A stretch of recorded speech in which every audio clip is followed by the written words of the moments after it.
Hello, everybody. Good afternoon. Welcome to Game Day 5 here in Istanbul at the FIBA Women's Basketball World Cup qualifying tournament.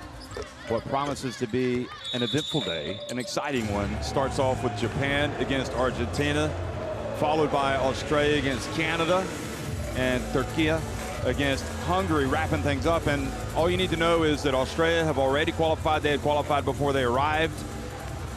But the other spots, 3 other places up for grabs. And guess what?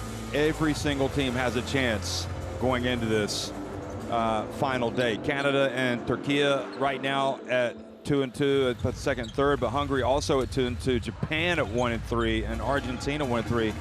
Personally, I think the most sure thing coming into this one is Japan with just 1 win.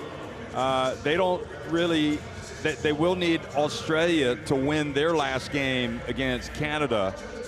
And then obviously they have to win this game against Argentina to go through, but Argentina also have a chance, and we'll talk more about that in a second. I'm Jeff Taylor, joined by Shona Thorburn, and I mean, at the end of the day, Shona, you've predicted it. I've kind of gone along with it, and it's turned out to be true. I mean, nothing has been decided yet. Nothing has been decided. We said it was going to come down to Game Day 5. I thought maybe one team might have qualified earlier outside of Australia from winning last year's Asia Cup, but no, there are 3 spots here today. And this is like a flashback for me because I was there in Sopron, Hungary at the FIBA Olympic qualification tournament where it was the same thing. We're going to be waiting until about 10:30 p.m. tonight to find out which 3 teams will be moving on to this year's FIBA Basketball World Cup. It doesn't get any better for this. I think we're going to see a lot of tears tonight. Tears because of happiness and tears because of disappointment. And, well, you said it, everyone still has a chance. These 2 teams with only 1 win apiece still have a chance. That win for Japan came on a must-win game against Canada on Game Day 4. Argentina picked up their win on Game Day 2 against the home team, Türkiye. But either way, whoever wins tonight are gonna have to wait and see what happens in that second game, possibly the 3rd game tonight. You can't ask for a more exciting competition group heading into this summer's FIBA Basketball World Cup. So just real quick, Japan, if they win, Argentina, if they beat Japan, and Hungary beat Türkiye, and Canada beat Australia, then Argentina will qualify. So a lot more things have to happen. Yes. So players now on the court for the national anthems.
So it's worth noting as well that Türkiye know that they will qualify if Japan beat Argentina or if Australia beat Canada in that next game.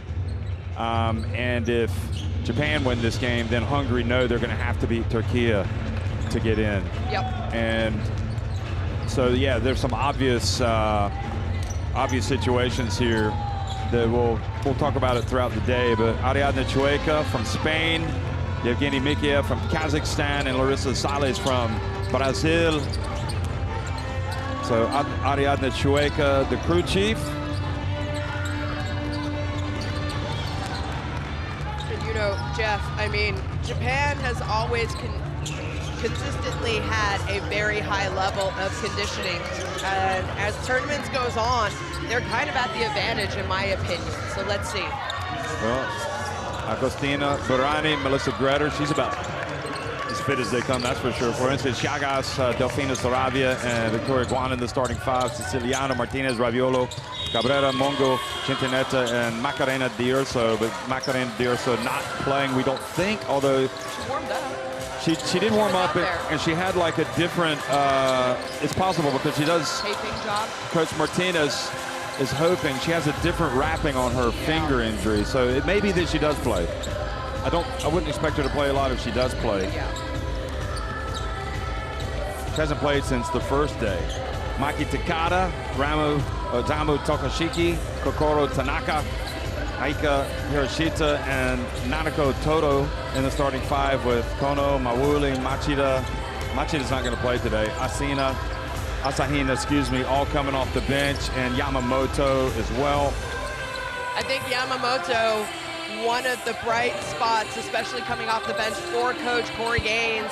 And I said it, this is 5 games in 7 total days, Jeff. They had 2 back-to-backs, and it favors, in my opinion, Japan. Argentina in that last day on game day 4, especially Burani, who they need right now.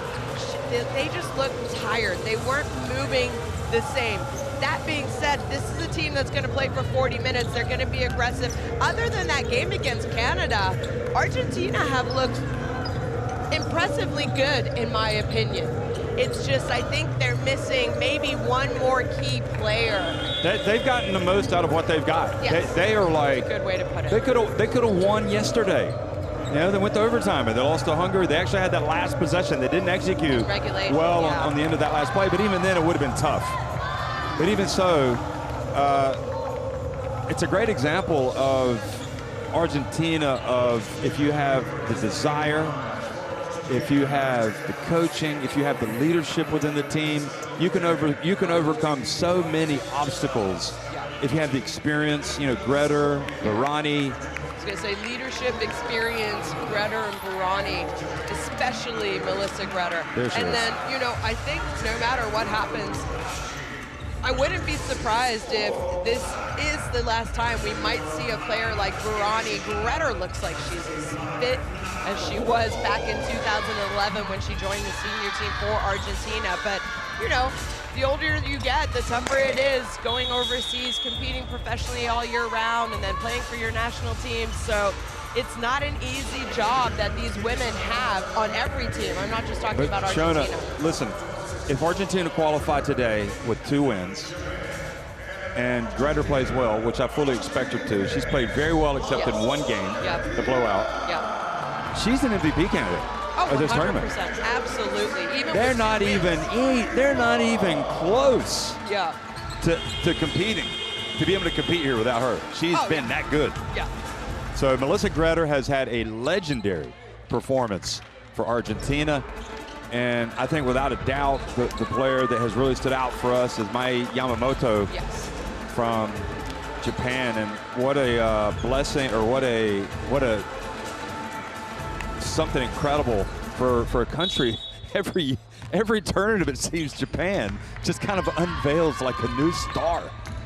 I mean, they definitely do, and I think, you know, talking about Japan, Yamamoto has been great, but she's been around.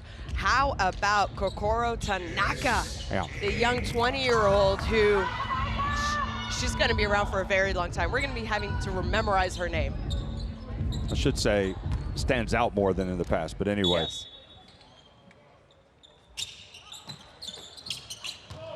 Good afternoon. We're underway. Argentina taking on Japan here in the FIBA Women's Basketball World Cup qualifying tournament. Game day 5. It's all down to this. Argentina know they need to win to keep their faint hopes alive of going through. Japan know that if they win and then Australia win against Canada, they will qualify. And the way that Australia have played, I don't know that anybody would want to bet against them. Good hands from Greta right on cue. Oh, look at that. What an incredible play. And already she comes in, and Guana is fouled going up. So Greta would deservedly get an assist here if Argentina scored. I mean, just a head, no, because it was after an offensive rebound, but she should be having. Oh, that's right, you're right, sorry. You know, unfortunately, Guana ruins the exceptional play, the heads-up steal, able to tap it to herself, and then the pass to Guana, she just missed the layup, but she's at the free throw line, and Argentina, for the most part, have not been a poor free throw shooting team. They're shooting just around 79%, so they get the job done when they get to the free throw line. Yeah, it really does illustrate how sometimes stats are misleading because, you know, for all intents and purposes, that was a bucket because of Greta. Yeah. And I think also it gives us a quick little early reminder that Japan might think they're going to win this game or might expect to win it, and their fans and everything else. And they've got to do it, though. And the longer that Argentina goes close or in the lead, the tougher it becomes for Japan. We still have no Mashida in the lineup for Japan. She didn't play in that game day 4, but they ended up winning without her. Here's Chagas. How good was she in the last game? So unlucky not to win that game, Argentina, against Hungary. And that's not a good sign for her, missing a layup. Tanaka drives in, follows up the miss, and ends up with Hiroshita.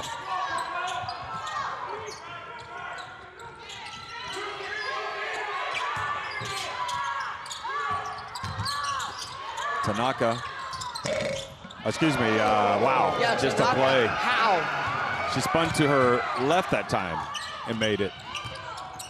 Her shot making skills are something else. Out of this world. She played last summer for them in that silver medal at the Asia Cup, and she was an All-Star 5, so people knew her coming in, but she has leveled her game here on the international. And Barani with a moving screen. Sends Toto down.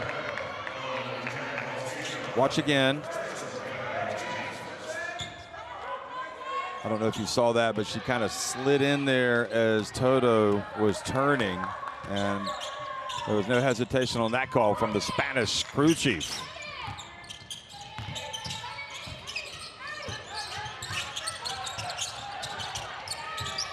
Three-pointer, and Toto knocks it down. So much concern about that on-ball screen with Tanaka up top, that Toto comes off uninterrupted. And Guana double dribbled.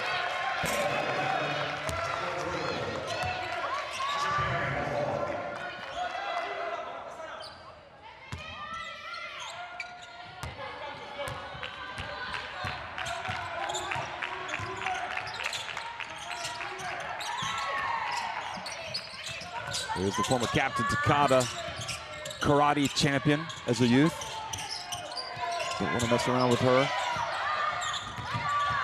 She was apparently an incredible martial artist. Good job batting it back out, Tanaka. And that looked like that was an over and back. I wonder if it deflected off of an Argentinian's hand. Well, I think that's what the referees think, but obviously Coach Martinez and the Argentinian bench disagree with that call, and out of it, Japan, off of the tip out, hits a three-point shot. So that was a big possession.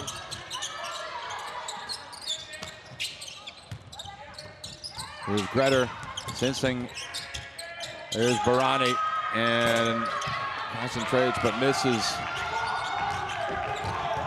And watch again the fatigue factor for Argentina. They have played their hearts out. They had the overtime game. You know, it's not like I don't think you would say they're fresh coming into this game. I'm not even sure you'd say Japan's fresh coming to this game, to be honest. I don't think any team here is necessarily fresh, and you and I saw it on game day 4, which was the second back-to-back after a day off in between the first for all these teams, and players were a little bit slower getting up. A few little tweaks, injuries that we saw on game day 4. Everyone had a day off yesterday. Kono missing that one, but the offensive rebound. And Yamamoto missing it from deep.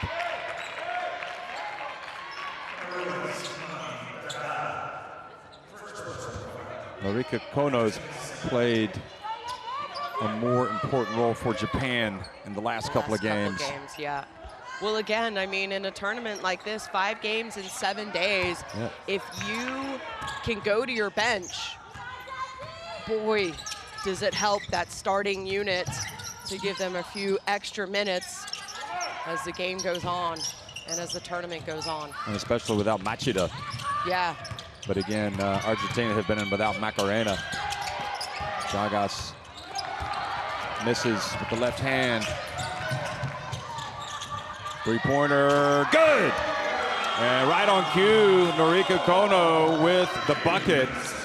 And it looks like Japan getting better and stronger as this tournament goes on. I mean, that's what we said, right? Japan, you were there in the press conferences with Corey Gaines, and he has trust in his players' conditioning as Coach Martinez does not want to get this game out of hand. 2 points. Porque no le damos prioridad. Porque no le damos prioridad a esto. Estamos pensando que erramos, que no erramos, la agarra un perramos. Primero agarremos rebote. Porque le hacemos errar los tiros y agarrar el rebote ellos. Volvemos. Los tiros están acá. Tiro a pie firme, dos bandejas erradas, no pasa nada. Pero además lo tiran 3 veces por ataque allá. Un equipo que competiza con nosotros. Dale, falta mucho, vamos. Vueltas acá. Vueltas acá.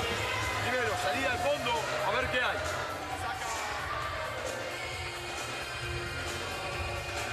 What makes this Japan team so hard to defend at this end, Shona?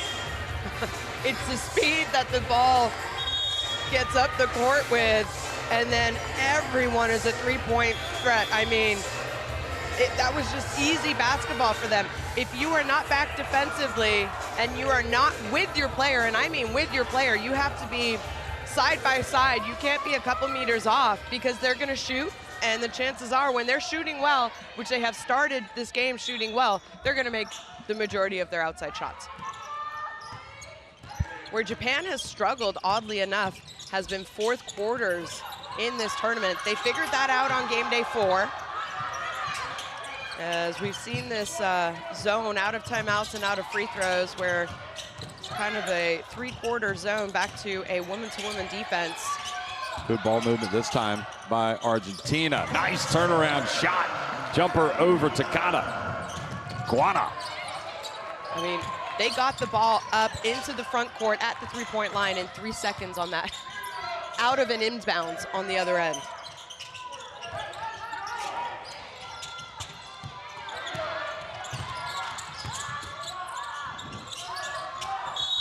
And the foul on Guana.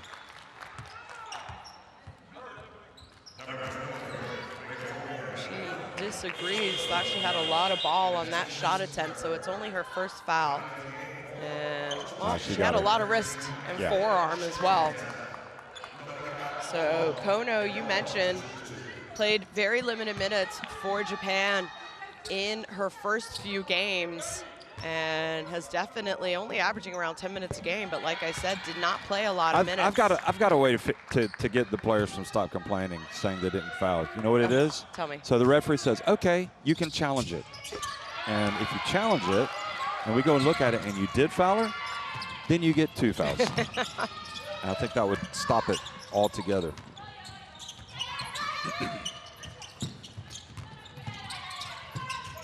Could slow the game down a little bit, but her pass was intended for Barani. Excellent hustle from Shintaneta. Barani suffocated, and terrific finish from Barani, who's made some really difficult shots. Remember, she hit that huge shot against Hungary when Argentina came back and forced overtime. Takada from deep. And scrapping away is Argentina at the defensive end. Chagas comes down with it.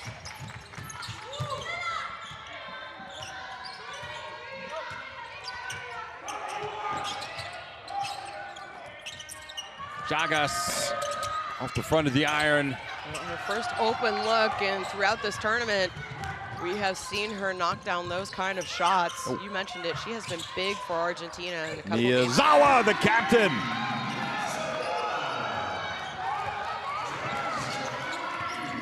Well, I'm not sure Japan could have asked for a better start to this game.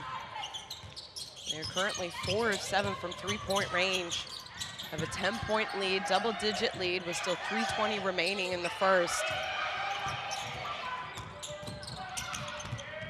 Nice pass, Greta to Burani, but Burani looks like a player that these 5 games in 7 days has taken a toll on her body as well. Yeah, it took like a couple of days.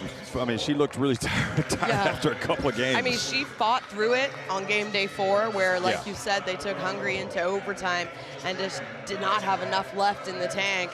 But honestly, after the win over Türkiye, she was spent completely. Yeah. And I think she's carrying some type of injuries or something. She's got some issue. She's guarding Takashiki now. Now she switches. Japan. And foul from behind, Shintaneta.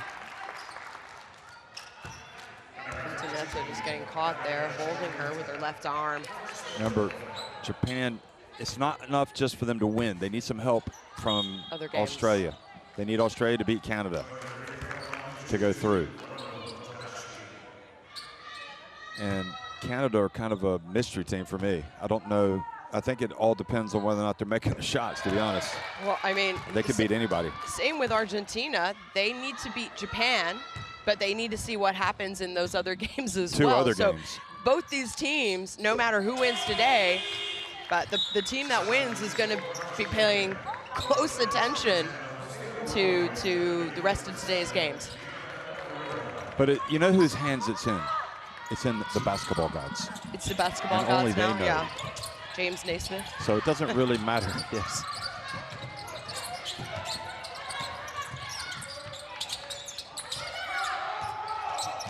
It was a painful setback for Argentina against Hungary, that's for sure. Losing in overtime. Shintaneta pulls up and misses.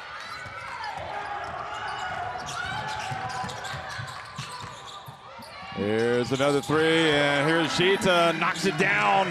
That's a perfect example of this fast semi-transition. Oh, and then just a miscommunication as Argentina give the ball back to Japan. That 3-point shot was up and in the basket with 18 seconds remaining on the shot clock. So they were able to get the ball down the court, a couple passes, and a shot off, all within 6 seconds.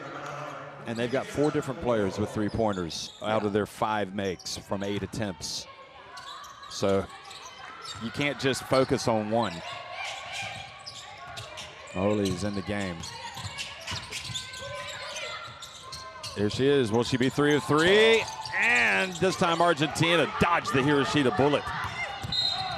And Toto reaches in and fouls Greder. Don't forget, this Japanese team is one team in this tournament who really gave Australia a run for their money. If they could have figured out how to score in the 4th quarter, I think Japan could have won that game. Obviously, those 2 teams played each other in the Asia Cup 2025. Australia winning, coming away with the gold medal. Greder missing that one. To be honest, Argentina really gave Australia a hard time for on game long day 1, stretches. Yeah. Only down 7 points. You know, in the 4th. 2 of their losses were really, you know, they came out with a lot of plaudits, a lot of praise. Argentina. Yamamoto, she gets it up just in time and misses everything. Mungo's in the game trying to provide some firepower. She's done it. She's done it all tournament long, coming in off the bench. Here's Cabrera. Oh, nice turn. Passes. Mungo. That's off. You can see that from the beginning. And kind of refreshing to see Shentonette to go up with the basketball instead of passing it out. We see so often some of these players passing out. Yeah. Good job there. Yeah, like you said, running in for the offensive rebound. I think Coach Martinez talked about that a little bit in the timeout that he had to call. And we have seen Japan struggle boxing out on the defensive end and giving second chance opportunities. Remember Canada, I mean, they had 19 offensive rebounds, but was it 19? But we're not able to. They couldn't capitalize on their superiority. They could not at all capitalize on it. They only had 14 second chance Japan. points with, no, actually I think it was in the 20s, their offensive rebounding. Yamamoto over the shoulder pass to Takashiki, and the foul before the shot.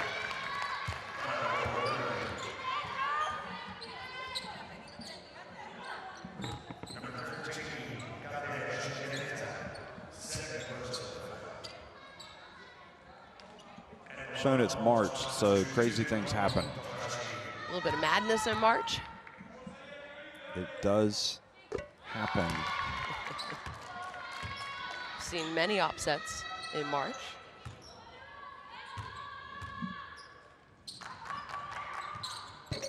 She makes the free throw.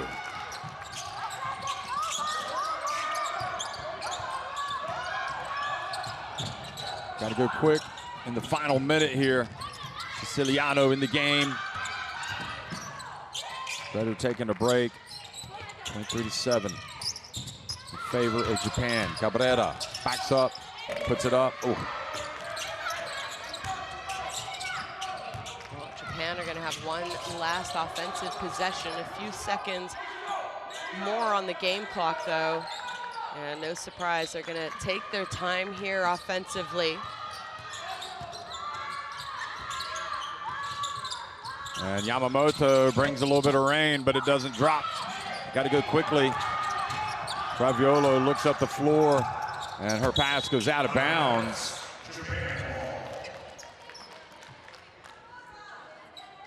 So it's been a tough start to the game for Argentina. Yeah, very tough start offensively. But it has, I think it has more to do with Japan than it does Argentina, to be honest. Well, certainly Argentina could be playing better, but Japan looked pretty sharp, and they lead 23-7 over Argentina at the end of one.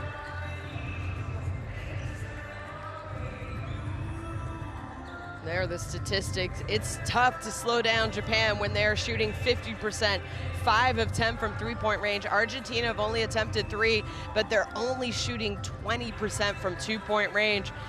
Offensively, it has become very, very difficult for Argentina. They are not seeing the ball go through the hoop. I think right now, try and stay aggressive. Find your mismatch. Obviously, Japan plays a smaller lineup, so maybe get the ball inside, attack the basket, try and draw fouls, get to the free throw line, because they have had success. They are a good free throw shooting team, Argentina. It's a good way to see the ball go through the hoop and give you a little bit of confidence, that mental confidence as well. We've seen Argentina down before, though, Jeff, and they have been able to come back in certain games. Couldn't do it against Canada, though. And this is kind of worrisome. But again, Japan, they're not going to slow down. They play at this pace.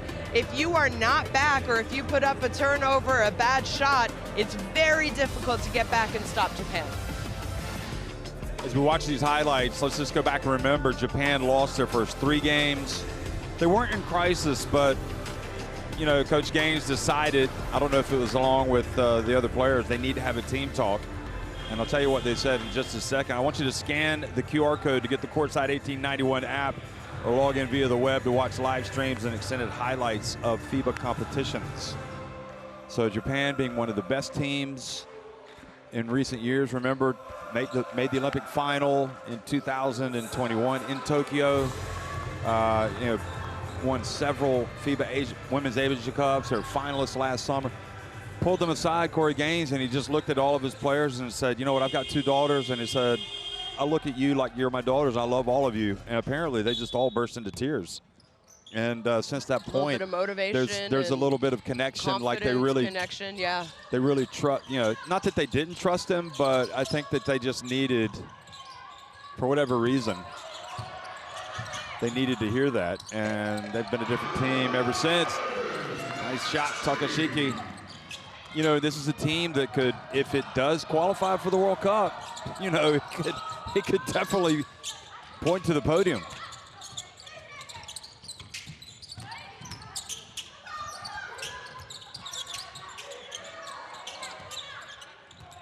Here's Siciliano. Gets it up. Now the other way.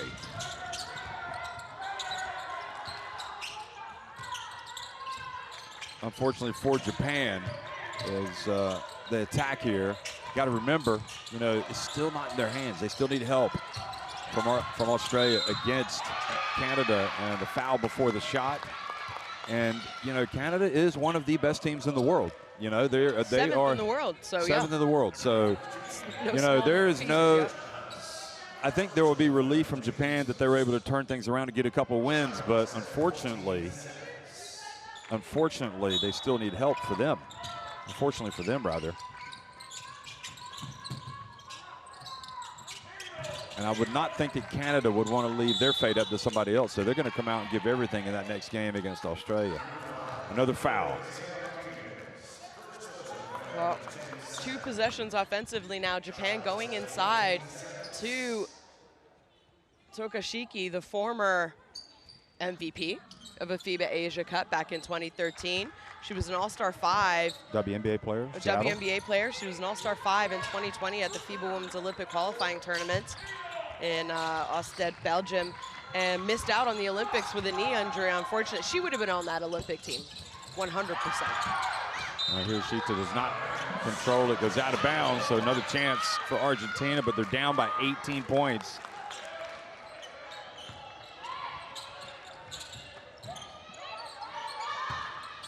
Yeah, that would have been brutal, missing the Olympics. Yeah, she averaged 17 points a game back in 2013, 9 rebounds when she was named tournament MVP. Also was a superstar at the Rio Olympics in 2016 for Japan. And shot clock violation.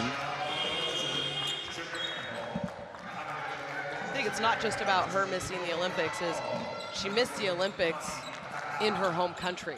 Yeah. You know, that only comes around, not even in a lifetime, but still a part, obviously, of this team and the success that they have built, I would say, since, you know, 2012, 13. They missed out on London, but since around 2013, where they really started to turn the corner as a real force in the women's game.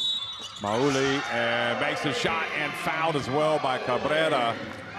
And this is looking very much like the Canada game for Argentina, unfortunately for them. Here's Mauli. Her sister Evelyn played for Japan. I'm not sure if she's still part of it. She wasn't there at the FIBA Asia Cup last summer. She's not playing this year professionally. She has been out to see Mauli play at Casa de Monzaragoza in Spain, where they are hosting the Women's EuroLeague Final 6 and have also qualified for it. There's actually some great photos. Mauli there in the stands with the band, the crazy fans, absolutely participating. So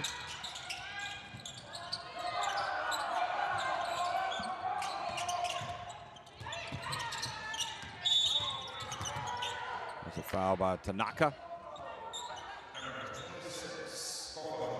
Some concerned looks over there on the bench for Argentina. They just got to believe and remember it's a 40-minute game, but they've got to start making some inroads as Japan brings some more players in. Here's the foul on Tanaka.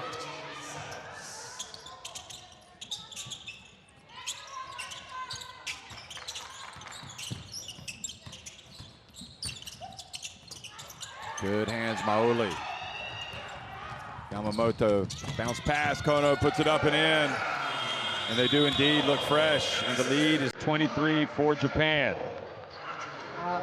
It was difficult in the first quarter for Argentina, and that has not changed as they have not scored in the first 2.5 minutes of this second quarter, Jeff, and now a 30-7 lead. What does Coach Martinez do? Let's find out and listen in on the timeout. La que no quiere jugar no pasa nada, sale y va otra. Pero cuando nos damos cuenta que no quiere jugar, ya pasaron 5 minutos. Ya, nos están presionando. Si nosotros no mostramos todas las opciones de pase, la metemos en un quilombo a la compañera nuestra. Entonces, mira va aquí picando para acá. Y no tiene pase de salida. De atrás para todo no podemos ir igual. Ven y dale con la mano. Dale. Ahora hacemos salida de tiro libre ahora. Salida de tiro libre. A vos, dale por tu vida. Saca Mural.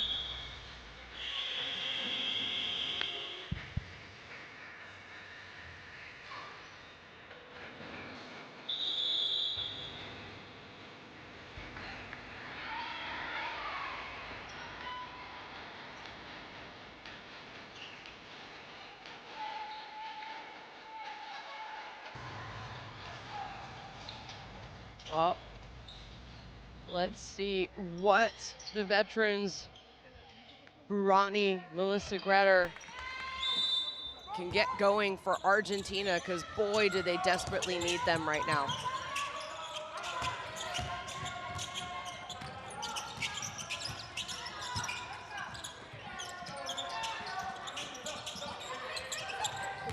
Argentina struggling big time.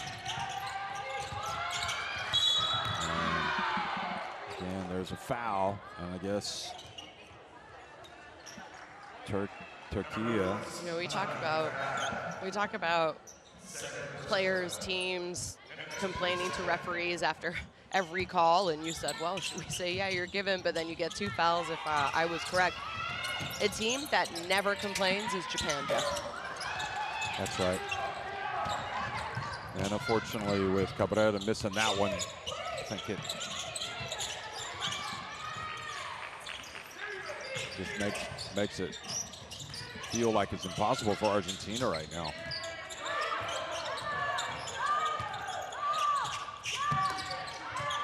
And when you're trailing and nothing is working, and you know, just good defensive stand though by Argentina. Pashona, if Japan beat Argentina, Türkiye will qualify. So they will be celebrating after this game as well, the hosts. It kind of makes you wonder how that would then impact their last game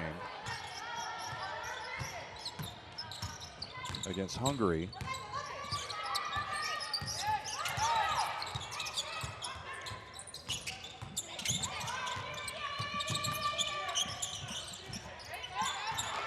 Because that game can affect some other results as well. That's so, right.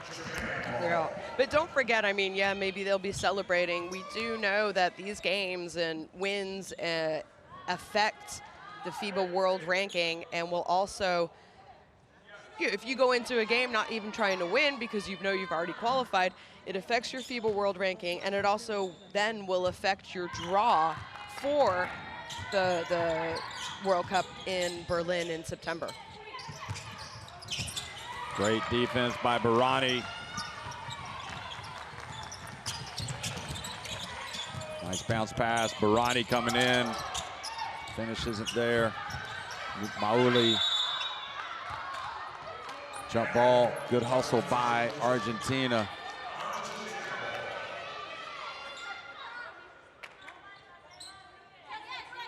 See if there's there's no foul there.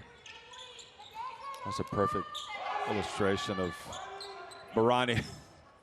Well, I don't know if she was complaining she got fouled there, trying to wrestle the ball away, or on the shot. But looking at the shot, she wasn't fouled at all.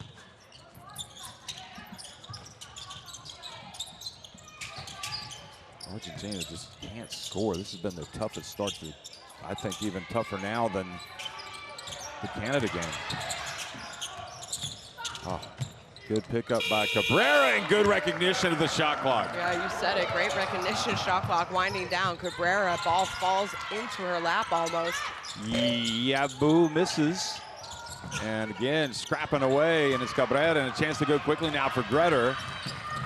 It's funny, usually you see Gretter outrun the competition, and this time Barani does take a shot by Yabu.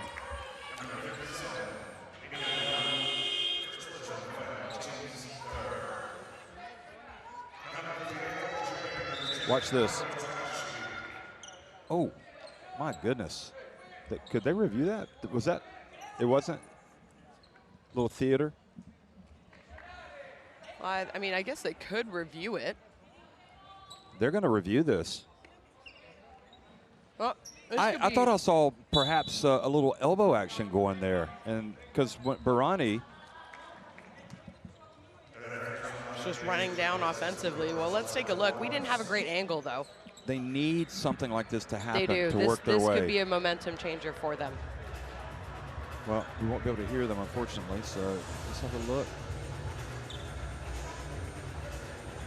She definitely, I don't know. I think they might call this. Is it a basketball play? I mean, Barani seemed pretty far. What do you think, Shauna? I think it's a normal basketball play. Yeah, you can go ahead and call a foul. I think Barani hooks her arm, though. Okay, yeah. And that's why we see Yabu's arm kind of outstretched. Watch. So yeah. I'm not sure you can upgrade it, in my opinion. Okay. I do think it's a foul. Right. Do I think it's an unsportsmanlike? No, but that's why we're here, and the referees are there. Well, if you get this right, I think you should consider applying for your referee's license, and I'll find somebody else to commentate with. Would you like that? I can never leave you, John. Means a lot. Okay, so they keep it a normal foul, Shona? Well, hanging up my mic for a pair of a whistle and a red and gray uniform. You have always remarked how much you like those tight-fitting black slacks, pantalones.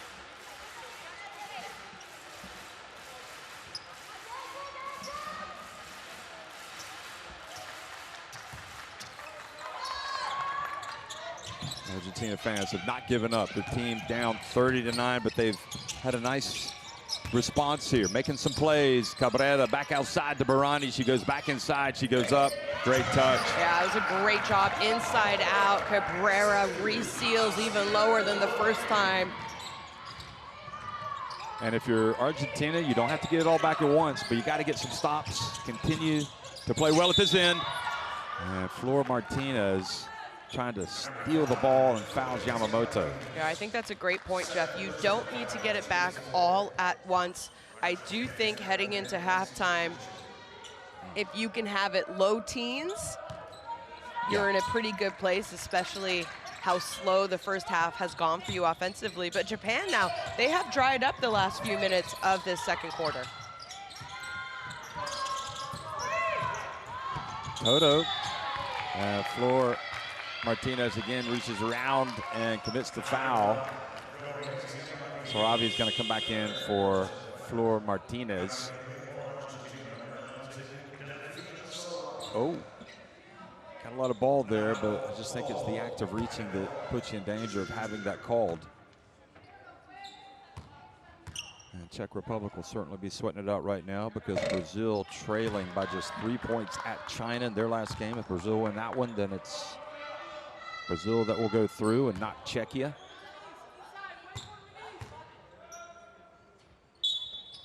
Puerto Rico got that stunning result as well in Puerto Rico in another qualifying tournament, beating Senegal.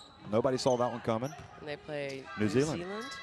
And you got to say Puerto Rico might be favorites going up against that New Zealand team.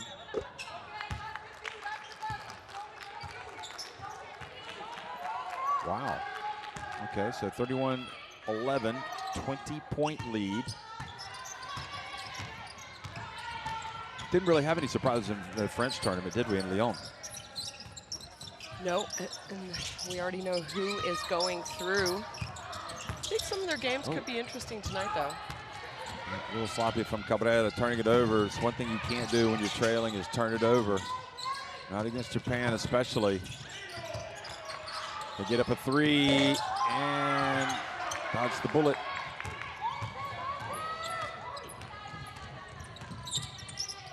Argentina looking to get a little momentum before halftime. Pass goes back outside. Barani for three.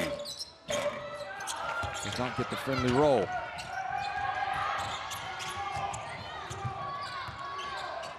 Couple possessions without points for Argentina. Well, it's not what you need when you're down 20 points. And Cabrera with the rebound. But the good thing is Japan also not scoring a lot.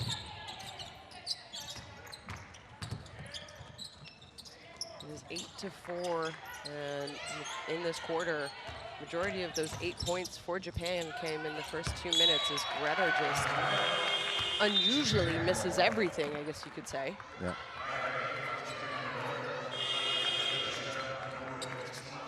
3 empty possessions. I mean, we do know no matter what happens, if Japan are going to have to wait and see what happens in the other game, right? They will have booked the ticket for Turkey if Japan wins. Yeah. Turkey. Do you think they'll celebrate knowing that they've booked Turkey's place? Turkey's place? I mean, I think we'll see some smiles, but not going to last long as they're going to be waiting around to see what happens in the other game. I don't know if you saw that. Looked like, oh boy, another three-pointer. But no matter what, they need to win to give themselves a chance. Sahina with the bucket.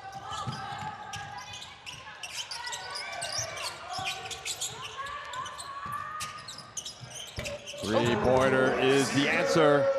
A deep three-point shot, and I think more than anyone, Chagas needed to see that shot go in as well. Chagas with that Italian passport as well, plays a lot of her professional career in Italy. Saravia with the steal. It seems like this is the only team that Greta can't outrun going down the court. These Japanese players are fast. Chagas again, that's all.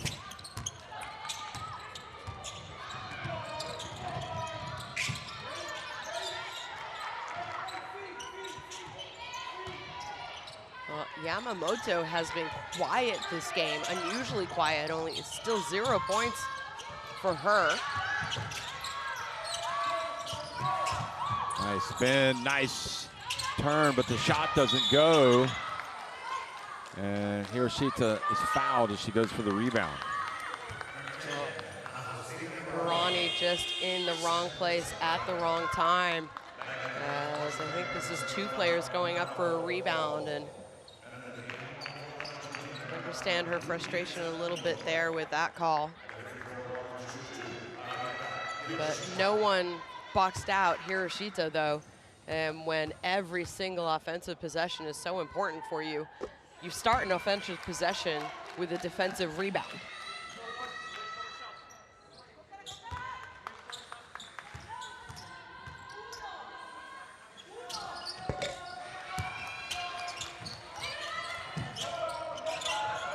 So the lead back to 22. And 14 points is a very small number for points in the first half. Wanda turns it over again. Up it goes. Yamamoto open. There it is. And the lead goes to 25. It was only a matter of time.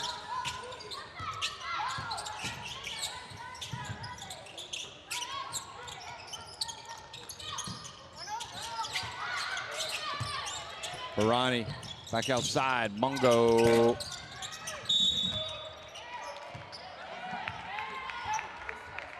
Total fouls Chagas. So 6 different players now have hit threes for Japan.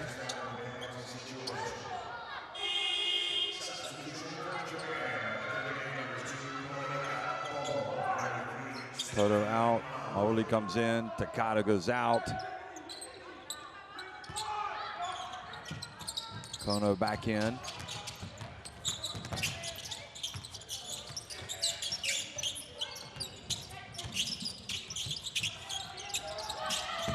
Oh boy, what an angle. Can't believe she was able to complete that pass. Chagas.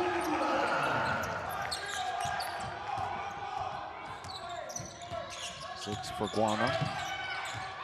Final 50 seconds of the first half. Japan in command. An offensive foul, so Australia with another chance. Argentina, yeah. Excuse me, Argentina with another chance to chip away.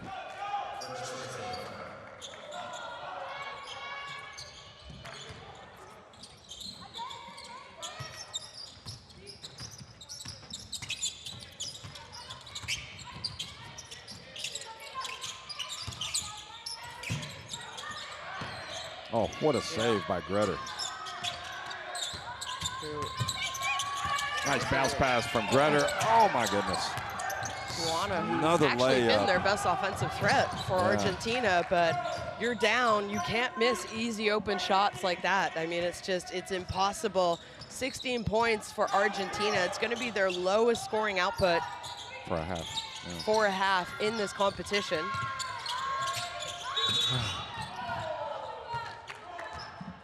And Chagas called for a foul on the pass against Yamamoto. So Yamamoto's going to go to the free throw line. Let's take a look here. Oh, yeah. I didn't see it initially, but whenever you have the slow-mo replay, it's very easy. Well, Argentina scored 19 points in the second half against Canada in that blowout, and fortunately, it kind of looks that way like it did on game day 3 against Canada. Yeah, they just get into these.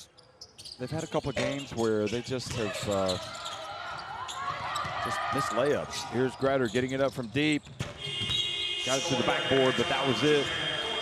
And Argentina with a Mount Everest to climb. It is Japan, or shall we say Mount Fuji. 40-16, Japan lead it over Argentina at halftime. Well, statistically, it is not going to look good for the team in blue. Look at that, 28%. They're only 12%. They've made one three-pointer compared to 7 for Japan, and only a slight 4-point advantage. Rebounding, Japan has the advantage on assists. Argentina also turning the ball over, and it has just been a very, very difficult afternoon for Argentina. Guana leading the way with 6 points, Cabrera 4. Chagas knocked down that 3-point shot late in the second quarter as she is on the board. Hiroshita leading the way for Japan. And well, what do you do if you are Argentina? We talked about chipping away, where at around, what, 6 minutes left, Argentina made a little bit of a run, and you said, okay, if they could go into halftime down in the mid-low teens, you might be feeling okay with yourselves after what has been a very difficult night offensively, difficult day offensively. But on the other hand, you can't give up 40 points when you're not playing well offensively. And I think right now, I know there's 20 minutes left of basketball to play. I just don't know if they have enough firepower, Argentina, to bring themselves back into this game.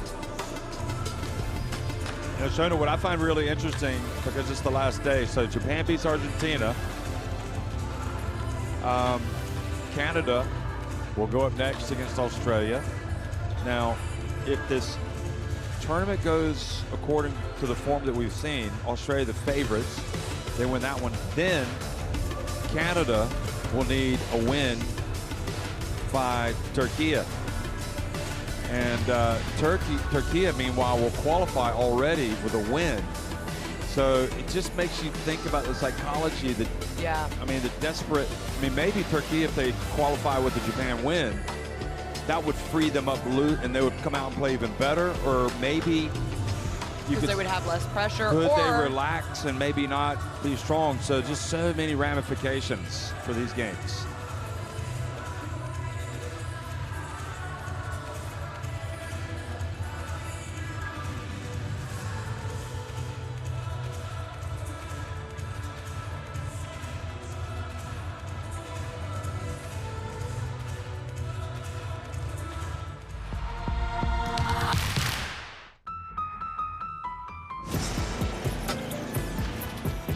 isn't a moment. It's a time unlike any before.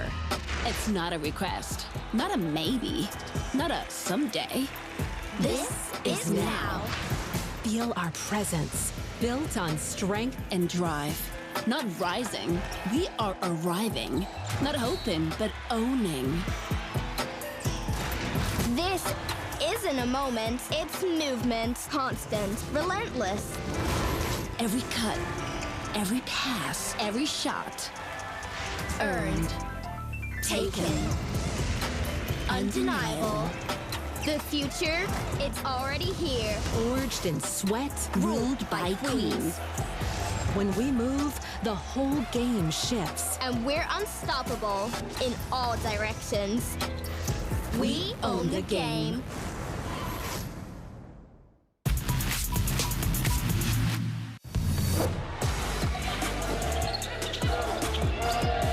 And stolen away from Okonkwo. To go all the way and kind of lost her footing. What a crazy shot. How did she get that to go in? Oh my goodness.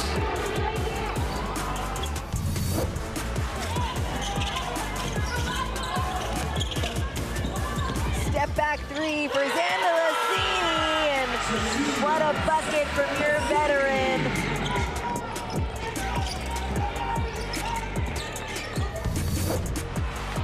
Checker Turgut going up against Melbourne. Oh boy, that was classic Checker Turgut. That was classic Checker Turgut. I agree.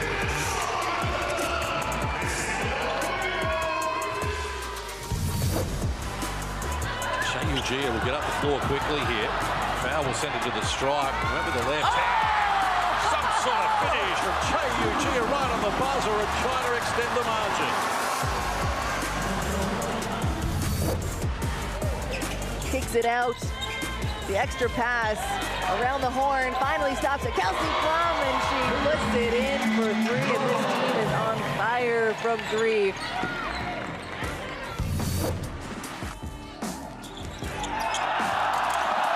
Nice play. How about that from 1CU?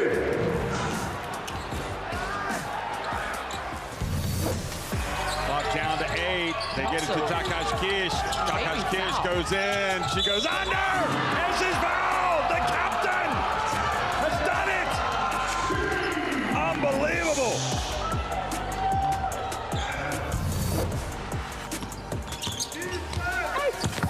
Players and Julia Lamar with a statement block.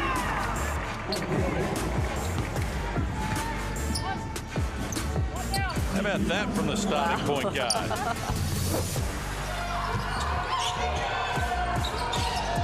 That's back for the three. Good! Incredible! And Argentina go back in front. As Jeff says, are you kidding me? Outstretched arms of Takash Kish. Tofeono has gotten it done in the key all game long, and blocked by Angel Reese. Ray Burrell drives over to Reese. Reese off the glass for 2 points. Angel Reese getting it done on the defensive end and finishing it off on the offense.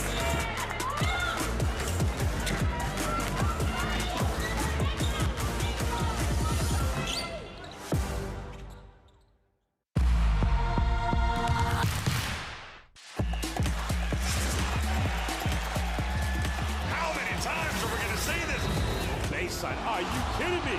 Papa Nicolau says, give it to me. I'll go attacks to close out. Feed Bruno inside. Fills it up. It's all right.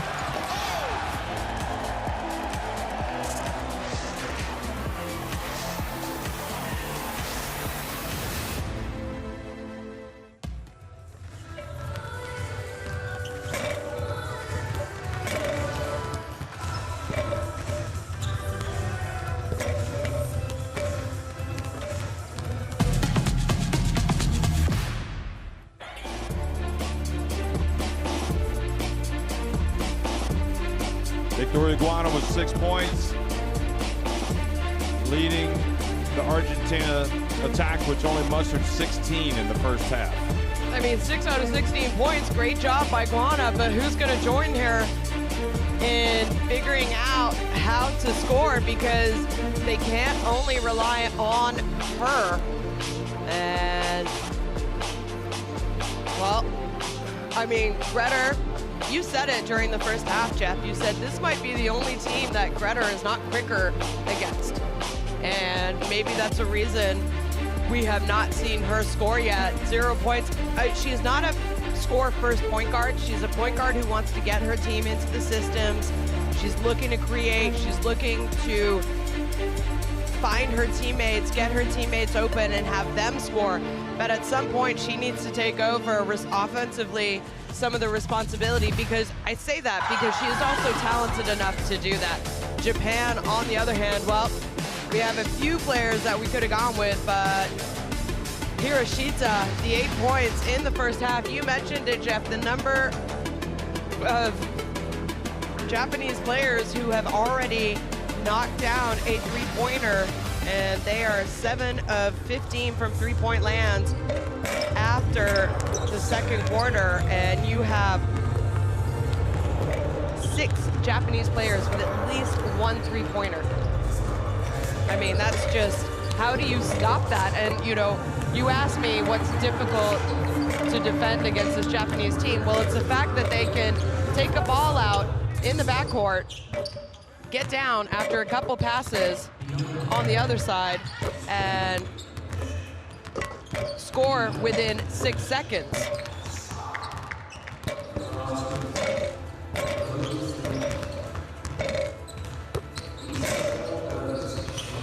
So Japan doing what we need to do. We were talking about Evelyn Maoli, Stephanie's sister, and Olympian. Yeah, and a friend of mine, journalist Takashi Aoki, just messaged us, updated us, says she plays for JX now,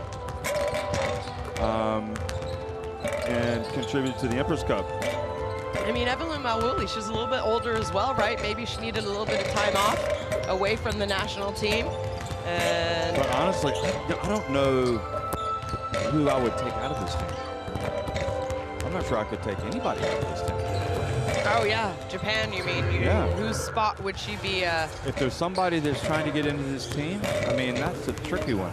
I mean, obviously, you know, several months from now, you might need an injury replacement. And I'm sure that, you know, things will be clear for the most part on who's going to play.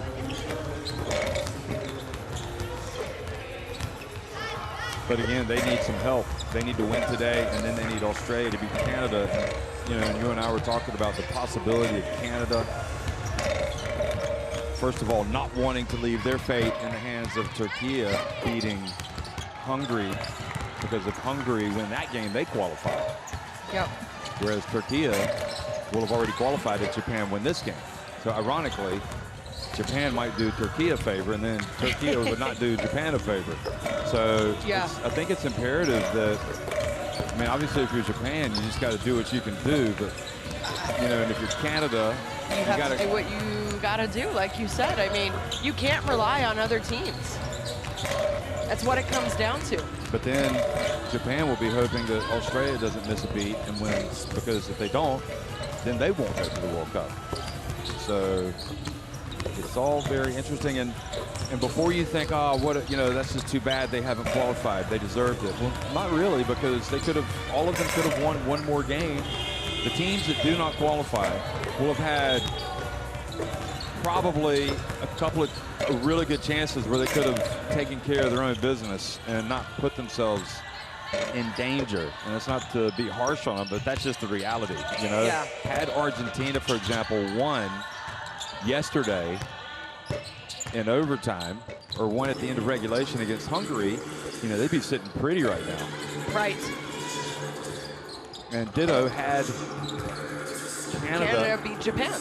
Yeah, they in that must-win game. But don't forget, almost a must-win game for Canada back at the 2024 Olympic qualification tournament. Canada loses to Japan, and then they have to wait and see what happens in the other games. So I think it's so important to control your own destiny. Canada not able to do that on game day 4.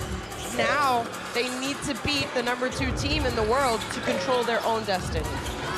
And imagine if Darth Vader said that. He would say, control your own destiny. That would really sound good. But so I think this one looks like Argentina are going to need a miracle unless they get something going fast, and it just looks like Japan has, you know, up 24 points. I just cannot see them collapsing over the last 20 minutes. Right.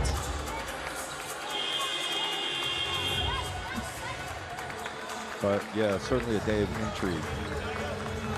The FIBA Women's Basketball World Cup qualifiers, not only in Istanbul, but also in Wuhan right now, where China are going up against Brazil in a huge game. China have already qualified, but Brazil trying to get that win so they can leapfrog Czechia into the qualifying spots. And Czechia, no doubt, pulling hard for the Chinese. Sorry, what's that score? 46-42 at halftime. 46-42 at halftime. Yeah, it's actually just started the second half. So okay, and Brazil needs China to win. Correct. No. Sorry. Czechia needs China to win. Czechia needs China to win over Brazil, right? That's almost a kind of like something that you would learn in school. Czechia needs China. Czechia, China. The Ches.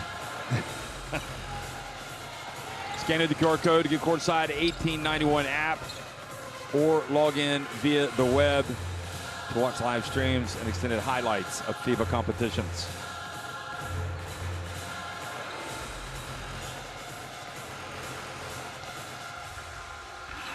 I don't know what Coach Martinez would have said to Argentina at halftime.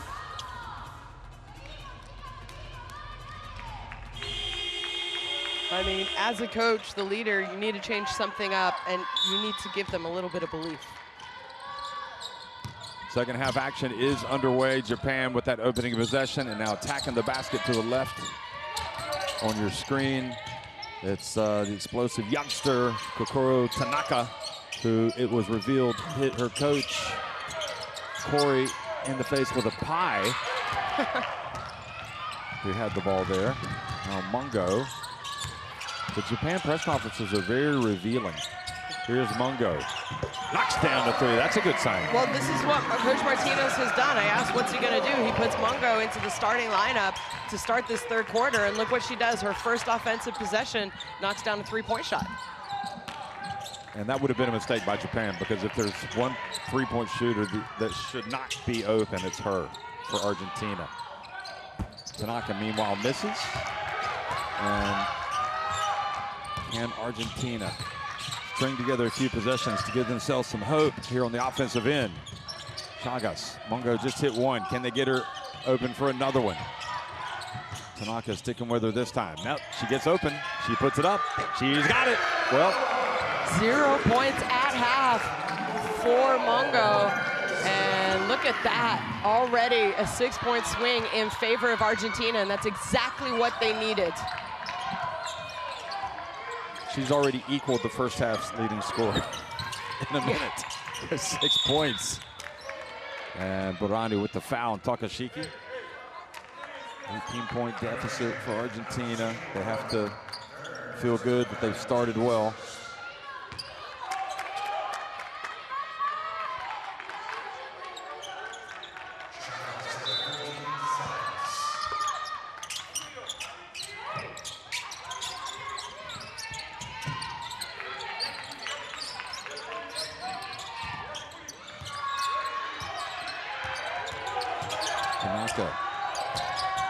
Gets in, loses it, and it's going to be Argentina basketball.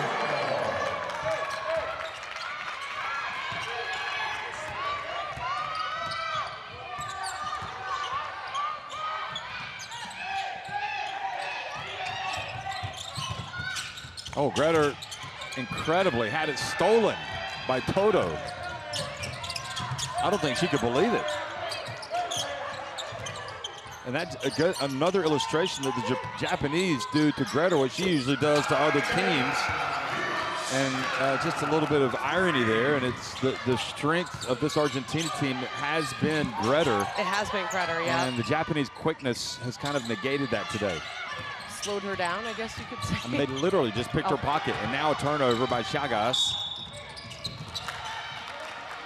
And I think Greder knows, unfortunately, that that was a real momentum shift. Takashiki looking good handling the basketball. Well, you got a lot of really tip your hat to these players like Takashiki that come back from ACL surgeries.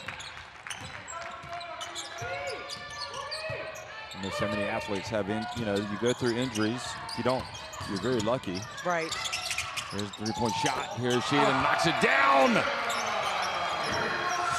And the three-pointers have been falling for Japan today. 9 of 18. Hiroshita especially has been good. Yeah, Hiroshita has been excellent today. And I mean, Japan scouting them going into this game, going into any tournament where you know you're going to play Japan. You know they are going to put up a lot of three-pointers. This is a team that averages 32 three-point shot attempts per game. Yeah. And they average over 11.5 makes, so half of their scoring is coming from three-point land. Yeah. There's Greder at the line.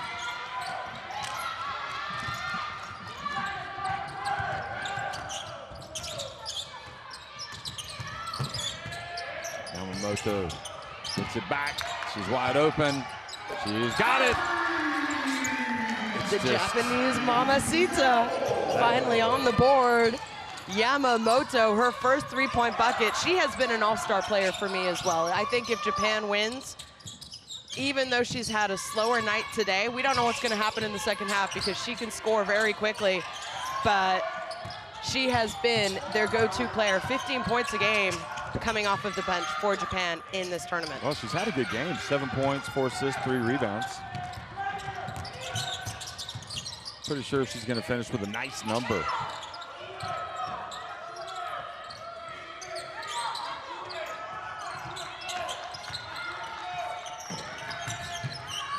Kono to Takashiki, and Cabrera got the block, but the foul's called.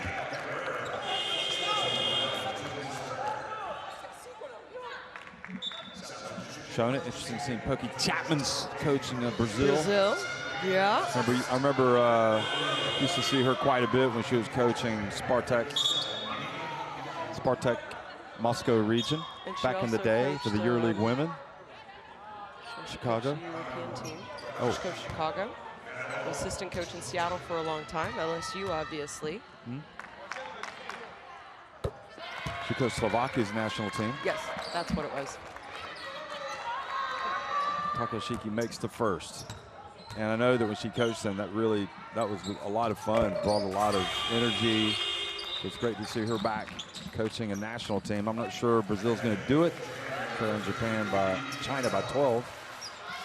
Cabrera is going to inbound a basketball.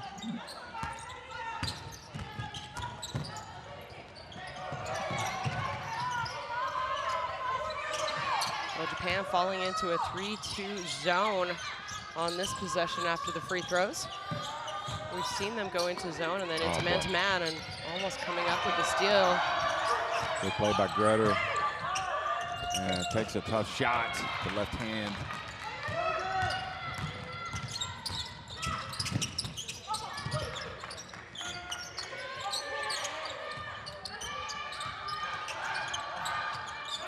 Here's Takada, turns and scores.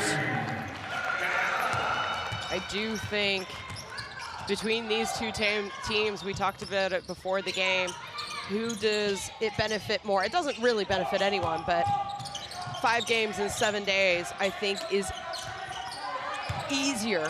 Yeah. It's not easy for anyone, but I think it's easier for Japan than Argentina.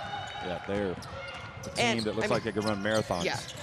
Don't forget, they're also playing without their starting point guard, Machida, who is a record breaker at the Tokyo Olympics, averaging over 12 assists a game.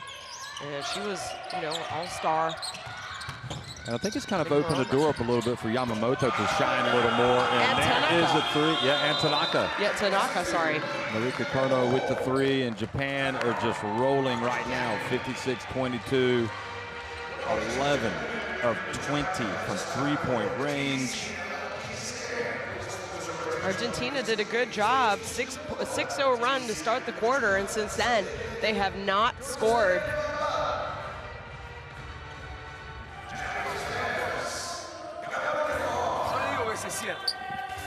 Cuando ella driblea, ustedes empiezan a cerrar, no hay posibilidad de defender tiro, muchachos. No hay posibilidad. La defensa es de adentro para afuera. Porque ellos meten la bola. Nosotros seguimos metiendo siempre a destiempo. Todo el tiempo es a destiempo. Yo les digo que cierren. Van 15 minutos después. Comiéntaselo. No hay chance, muchacha. Es un paso para ir a contestar el tiro.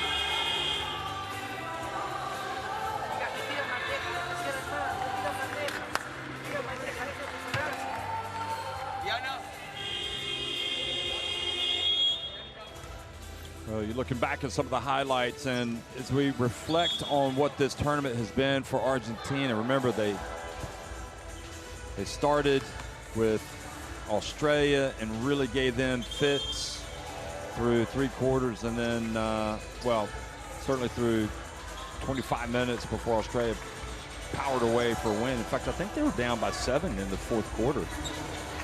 And yeah, they were. They pulled it into within 7 points during the early in the fourth quarter.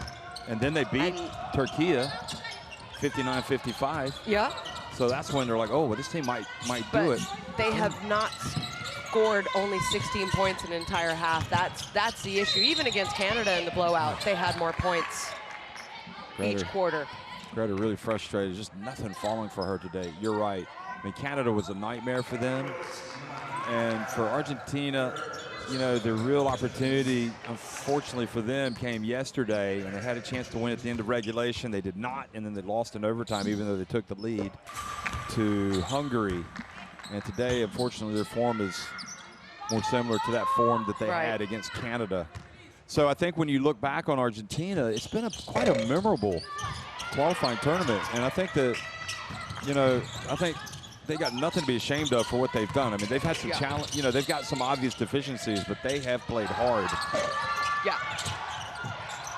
No, I absolutely agree with you. We saw the statistics there. Only 1 point for Greta today, averaging 11 points, 5.5 rebounds, 5.5 assists per game in her 4 games leading up to this one. As a 3-second call is going to go against Japan. So ball back to Argentina. And you mentioned it.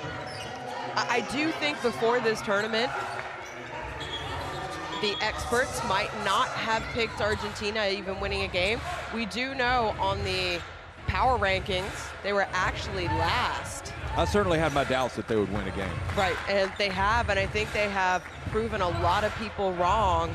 And again, 5 games in 7 days is difficult for anyone. It's incredibly difficult coming off of an overtime loss when you had opportunities and chances to win the game in regulation. Bouncing back after that, those players played over 40, some of those players played over 40 minutes a game, and you have to take that into consideration. And whoa, Cabrera takes a big one.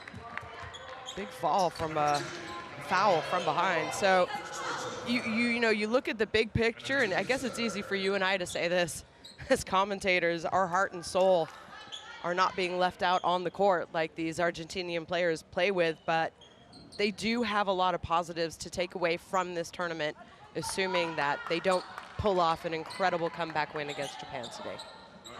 Yeah, I think, you know, if you're watching this back in Argentina, say you're a youngster and you're like, you know what, I want to play basketball because I like how hard this team plays. So I think they've really represented the country well. But in their defeats, they have not been good, and you never know. There might be a couple of good players around the corner coming up for this team that can strengthen them. You know, I don't think that Martinez could have done any more as a coach, getting this team ready and coaching them during the games, scouting. Good job by Shintaneta.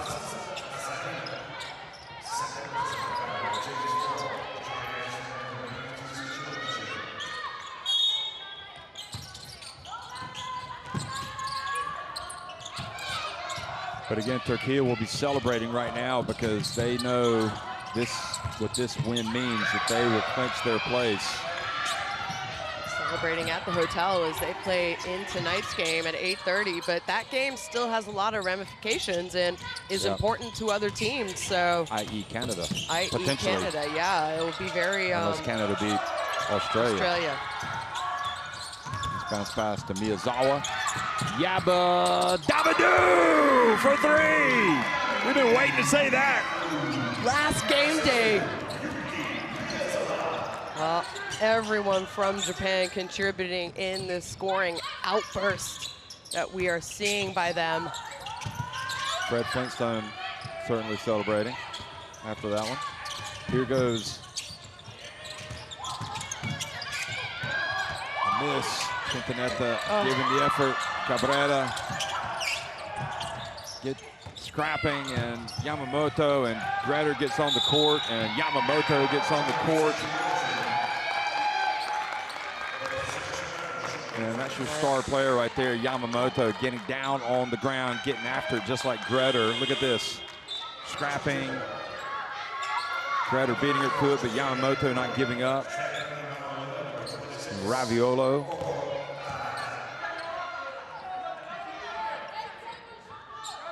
I always get hungry when I say Raviolo's name.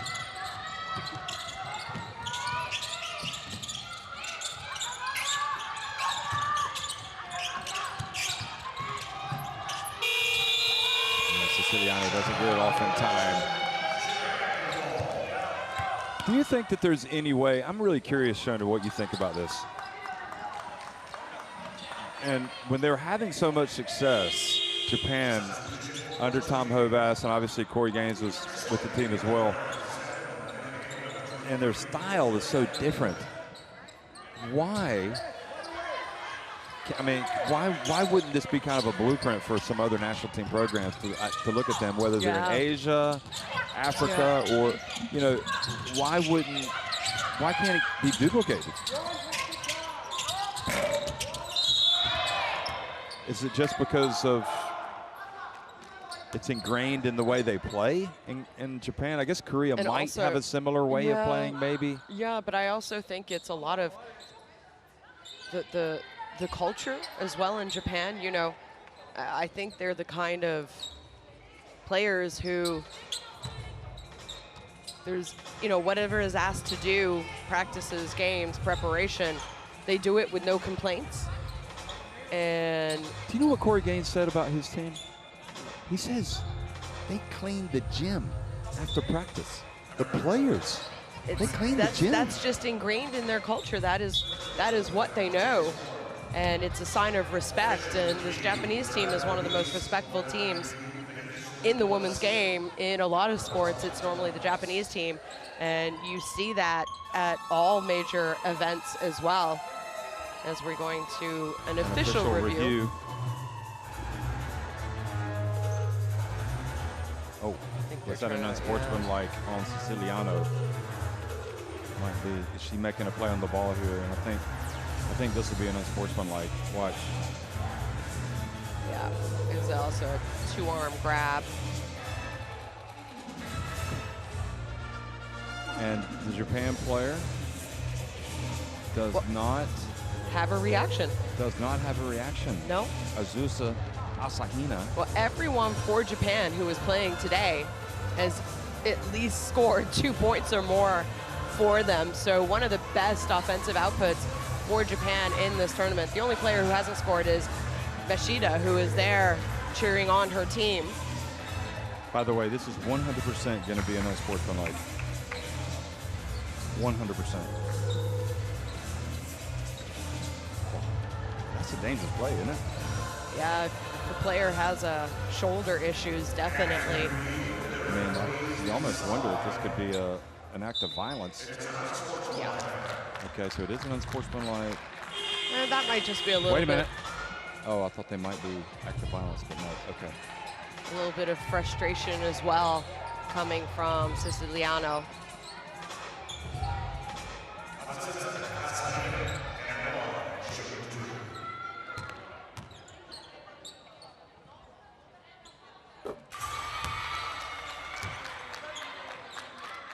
Asahina.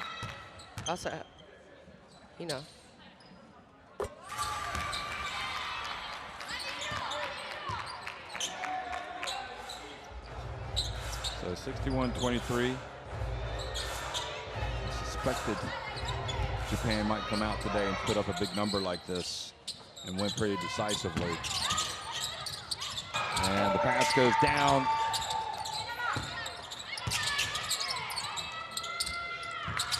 Three-point shot is good. Boy, that was her 4th three-pointer of the day. Leading the way for Japan, 17 points for her. Well, if they needed to win by a scoring margin, I think they definitely have it, but it will not come down to that.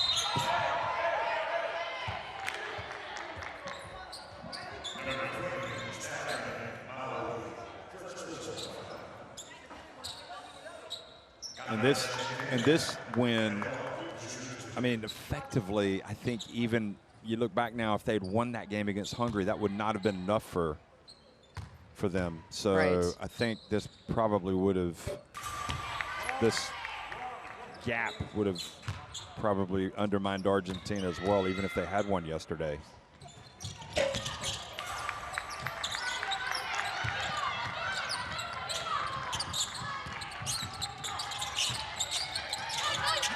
So Tanaka has it, minute and a half to go in this third quarter as Japan leading at 64-25.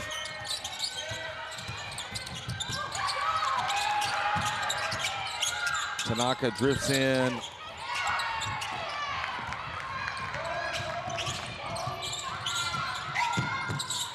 Such has been the struggle of Argentina scoring points today. I mean, they would have to double their output for the game to have a chance in that fourth quarter of overhauling this deficit. As they have dug themselves a very big hole, only 9 points, and they have only scored 3 points in the last, let's say, 8.5 minutes of this quarter, as Japan, 24-point quarter already for them. And they'll have a couple possessions.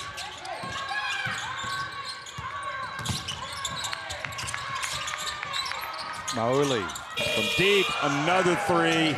Make that a 27-point quarter for them. Wow.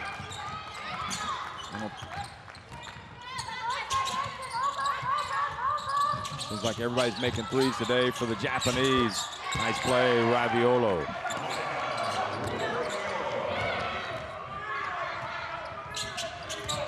Lead is 40 for the Japanese. Outscoring Argentina 27-11 in this fourth quarter. Well, for a must-win game, both these teams, Argentina needed to win, Japan needed to win to give themselves an opportunity. You're I'm a little in shock with Argentina. And again, I think it just comes down to 5 games in 7 days. They don't have the same kind of fight. You don't want to say they're not putting up enough effort, but the fight isn't the same. The speed's not quite the same for Argentina this game. I think it was early on, but I think it's kind of faded a bit. 69-27, Japan leading Argentina with 10 minutes remaining. They've shown 8 three-pointers. 8 different players have made threes for Japan. Well, there it is. Not shooting the ball well compared to Japan. 14 made three-pointers already, and look at that, 17 and 19 from the free throw stripe as well.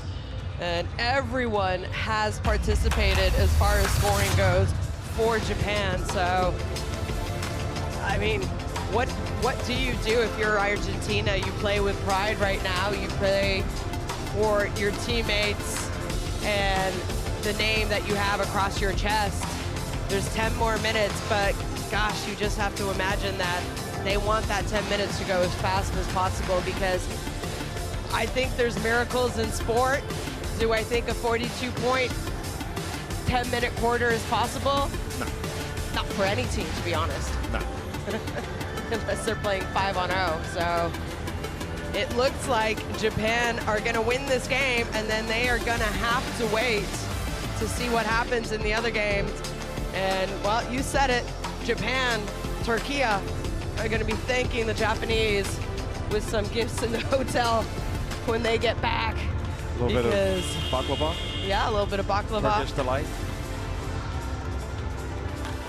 Well, as we see the highlights and now the widescreen, just as a reminder, scan the QR code to get the Courtside 1891 app or log in via the web to watch live streams and extended highlights of FIBA competitions.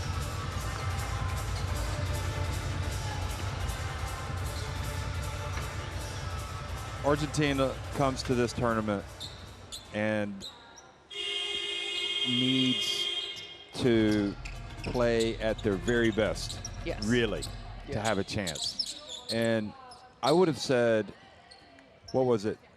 2 games in, they played their very best. They, you know, and they were 1-1. They had that difficult game against Canada.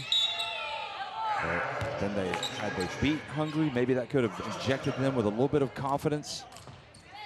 As we get started here in the 4th quarter, Greta ties up the Japanese and gets the ball back.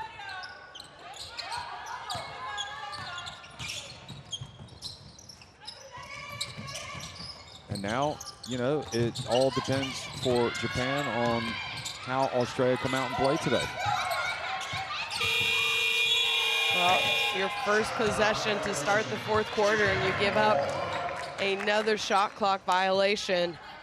And when it's tough, it just keeps on getting tougher, apparently, for Argentina today. Kono, Takada, Yamamoto, Miyazawa, and Toto. You said it. I thought they played obviously great on game day 2 because they beat Türkiye. They played great on game day 1. They played to like they played 33 well on minutes. Yes. They beat Türkiye on game day 2. They had that blowout against Canada on game day 3, and then that Hungary. But like, you know, I said it quickly in the first half, it is hard to come back from a loss like they suffered against Hungary, where I thought they had opportunities.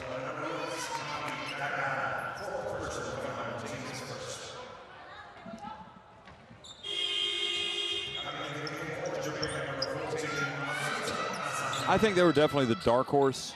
Or not the dark horse, they were the longest shot coming into this tournament. They were. So the fact that they've actually, let me see the replay. Yeah. The fact that they made it interesting going into that last game day, I think is a real credit to them. Whether or not they've given all, you know, they've lessened their effort today, I don't know that they have really. I just think that they're worn out. I think they're very much worn out, and you know, their bench plays fewer minutes than some other teams. So, and referees looking to see the shot clock situation here. You think Japan is going to stay and watch the next game, or do you think they'll go back to the hotel? I would not be surprised if they stay here as long as they can get their meal in after this game. Recovery, even though the tournament's over for them, recovery also important, and imagine they are very hungry. Of course, they would not want to be here if Canada won. Right. There is the miss, and 51 remaining. Like you said, I don't think the clock can go quickly enough. Brazil, meanwhile, we're down 15. Now they've cut it back to 8 at China with about 6.5 minutes to go, so their hopes are still alive. Puerto Rico will go up against New Zealand with a chance tonight to book their place. It certainly didn't look like a team that was going to be at the World Cup when this tournament started for Puerto Rico. As Greta Asahina. Now, have they called the, let's see who the foul's on. I think it was an initial foul against Greta, but they might call an unsportsmanlike foul against Asahina. Yeah, so they are going to review it and see after the whistle if that elbow sort of forearm to the face is going to upgrade. Do you know fascinating. Oh, as we look at the replay, the referee that's doing this game, Ariadne Chueka, moved to Finland for several years and worked there and learned English. There? Yeah. Really? Well, she came back, yeah, and then she came back. Had to start at the bottom again in Spain, but now she's worked her way up quickly to the Spanish Liga Endesa, the men's league, the top, which is probably the top domestic league in Europe. And she does EuroLeague women's games as well. She's you and I see her at almost all major competitions. Yeah.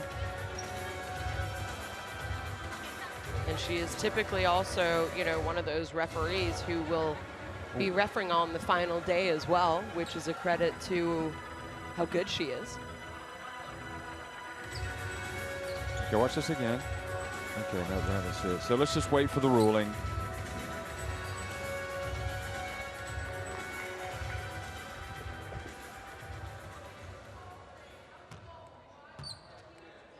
Okay, so unsportsmanlike. So 2 free throws at this end. I think she even told the person that turned up the music really loud to turn it down so she could make the call. I've never seen a referee do that.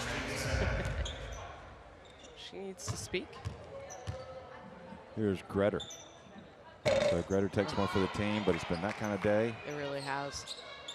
1 point for Gretter. She's missed a couple free throws already.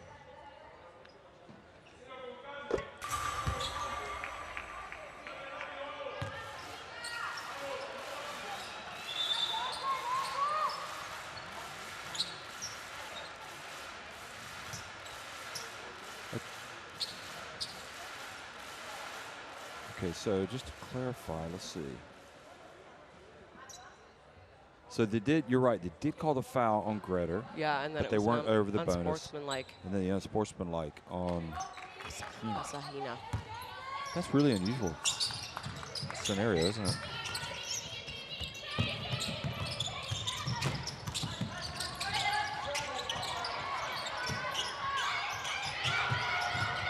Chagas. She couldn't miss yesterday. She's hot and cold. Yep. I mean, Frio. Oi. She did have a big game, though, for them. Against Hungary, yeah. Yeah. She had 2 huge games. First game against Australia, and then against Hungary. And Yamamoto, meanwhile, makes a pass, turns, and look at that. Asahina. 19 points against Hungary. She was 5 of 12 from 3-point range. She did foul out, though, and didn't play in overtime, remember? Against Hungary, yeah. Yep. Which did not help Argentina. No.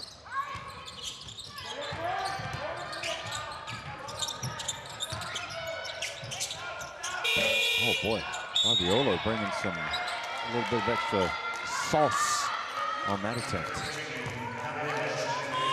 A little bit of Parmesan. Look at that. So we talk about how well Yamamoto has played. She's got 7 points, 7 assists, and 4 rebounds. The question is, will she get a double-double? Another, well, you know, averaging 16 points a game heading into this. Only at 2.5. Oh, look at this. Well, you got said a chance it. for a 3-point play. She wants to give you that double-double. Somebody get a message down to the bench. Let her know she's got 3 more assists. Look at that. Spectacular finish. Yeah, hang time. A little bit of hang time. Hang time for Mamacita. Yamamoto.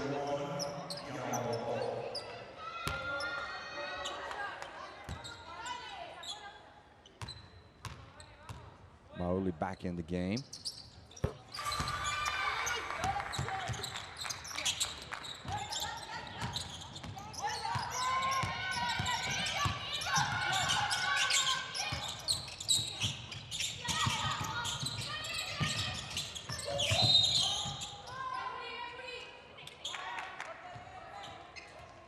Hold on Yamamoto.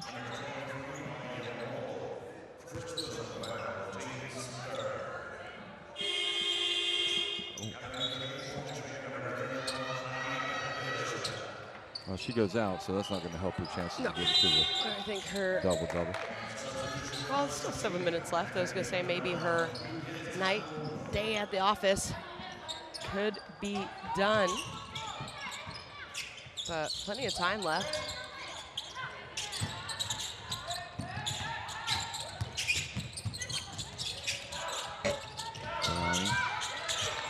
Soft shot, just doesn't drop. Greta takes her time, makes the three. Finally sees a shot go in. Melissa Greta, the leader, the captain of this team, only has 5 points, well below her tournament average. Toto, nope.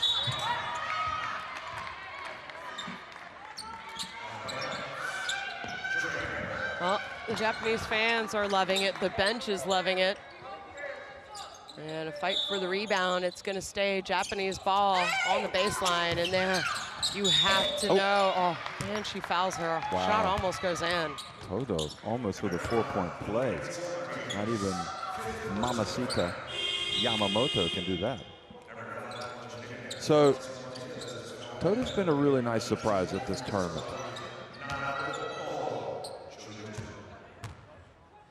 I think there's a lot of players for this Japanese team who, on any given day, can really step up and execute, produce.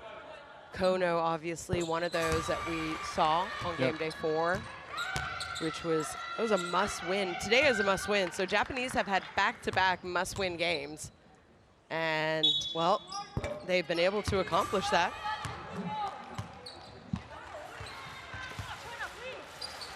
Yamamoto, we saw her chuckling away on the bench. More about the state of affairs. Just don't be fooled by the looks on the faces of the Japanese. I mean, they are, I think they're celebrating more in relief that they've kind of turned the corner in this tournament and have a chance to get to the World Cup than anything else.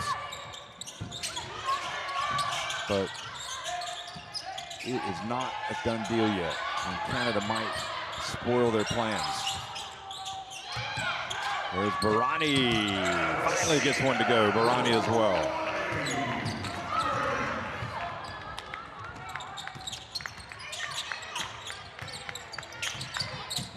Tanaka nowhere to go, running into Saravia. Texas. Ooh. Maybe a little unlucky.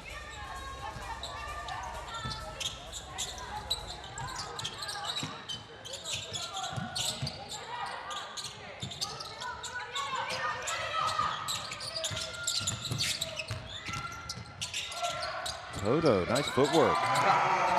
Great job, nice little shot fake, and then step through, got her defender not off her feet, but got her out of defensive position there. So you mentioned it, I mean, Toto has also had a very good tournament for Japan.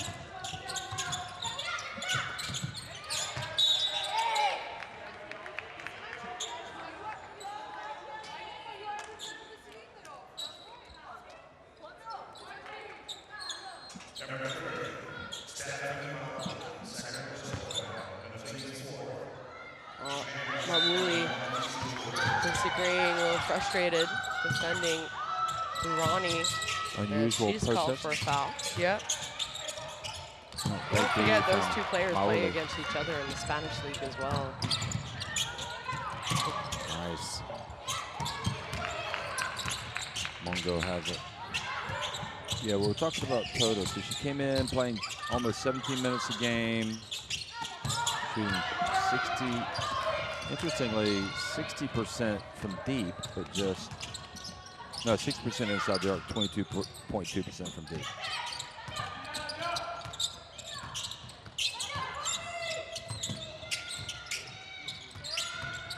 I thought she was averaging more points than that. She was averaging just 3 points a game, but she's, I think maybe she actually had a couple better games that made her stand out. There's Mungo.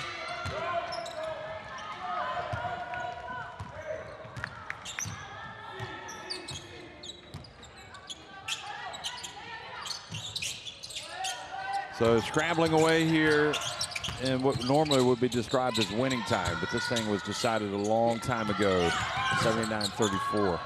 Almost decided after the first half. If not, it was definitely a tall order at halftime.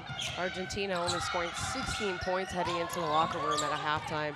And, well, they've done a better job in the second, but not nearly what they needed to do. Yeah. It was a bridge too far. Barani, turn around. They can make for her.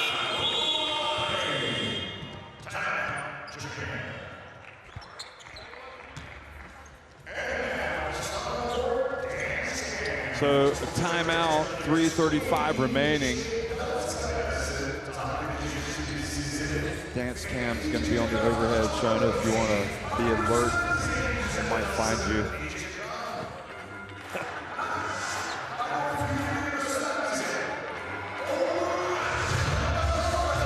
Four games. It all depends now on Australia and Canada and whether or not they can get a helping hand. Certainly, I don't think Australia switches off. I mean, they're not in the mood to show anybody any mercy whatsoever. No. We know that. Yeah. So they can be assured. But like you said, no Ezzy McBagor, although they didn't need her in the last game.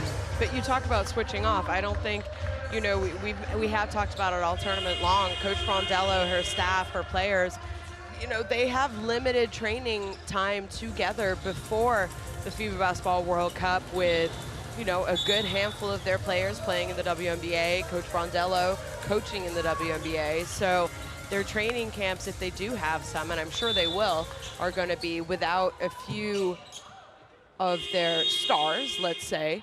And they have to use these kind of opportunities to get better, to find rotations, to work on systems, work on what they want to do defensively. You know, this is a preparation for them heading into Berlin in September, and they have to play like that. The coaches have to coach like that, and that's what they have been doing. Don't forget, I mean, you talked about it quickly, Japan winning, Türkiye know that they're through. They're going to be heading to the FIBA Basketball World Cup. So will they play lightly? I'm not sure, just like we haven't seen Australia take any games off, because it will count to your FIBA World Ranking as well as the draw for the FIBA Basketball World Cup. I like how it all works together. I think what it means essentially is that everything counts. Yes, so which is important. I you think need to put your best version of yourself on the court. It's a nice photo, nice video capture.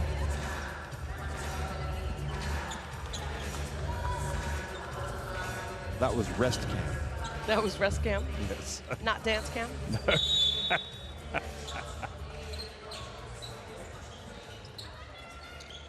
17 for Aika Hiroshita, leading the way today. Mai Yamamoto. Mamacita's got 10.7 assists, 4 rebounds. 10 points for Norika Kono.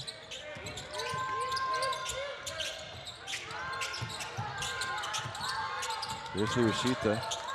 She's got it. She might end up with 20 if she shoots it. She's got to get it up. Good D.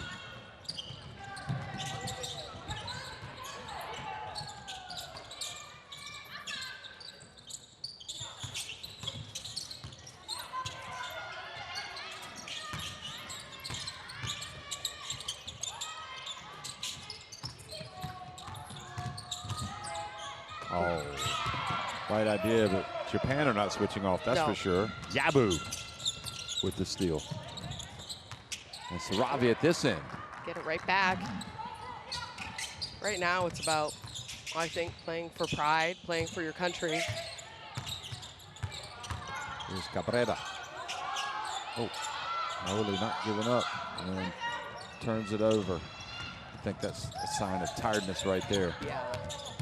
He hustles back though. You want Hiroshita to get that 20 points, don't you? Yeah, I thought she was going to get it with that. See the smile on your face when she shot it. I lit up. Nobody in double digits for Argentina today. That's pretty accurate. I mean, 7 points for Barani is the leading scorer. Mungo had that quick 6 at the start of the second half and hasn't scored since. And Mungo or Siciliano? Siciliano. Yeah. Mungo had that 6 points, back-to-back threes to start the third quarter. And, well, they only scored 3 points after that in the next 8 minutes in the third for Argentina. So now we have a timeout, Argentina. And, well, coaches are always coaching, right? No matter the score, no matter the situation. Did you ever find yourself on the losing end of a game like this for Canada, other than against USA? I mean, we talked about this. Remember you when were I really first started, disappointed? you know, Brazil. I don't think we ever got within 30 to Brazil back in the early 2000s, so.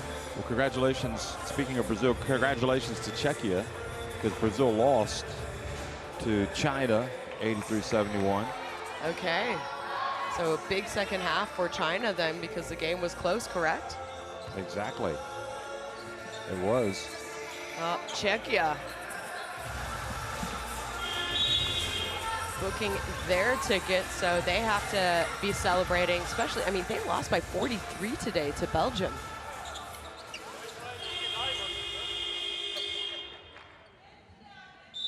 But Belgium, not sure if they're trying to send a message, but they have taken over Wuhan in their performances.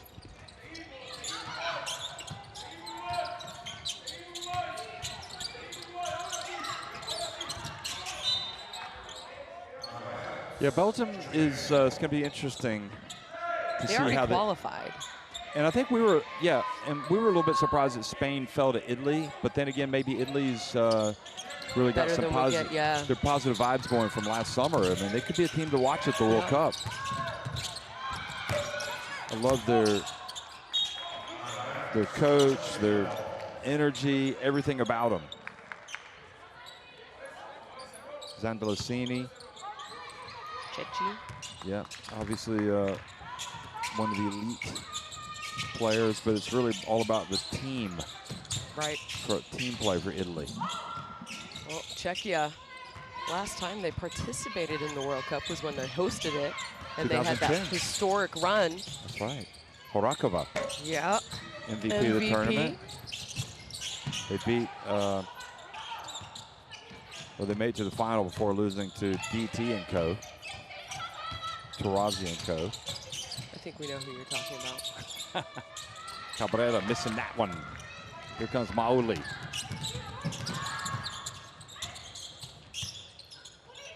Remember, that was a great Belarus team at that World Cup. Suffered heartbreak to the Czechs. Nice turnaround for Japan.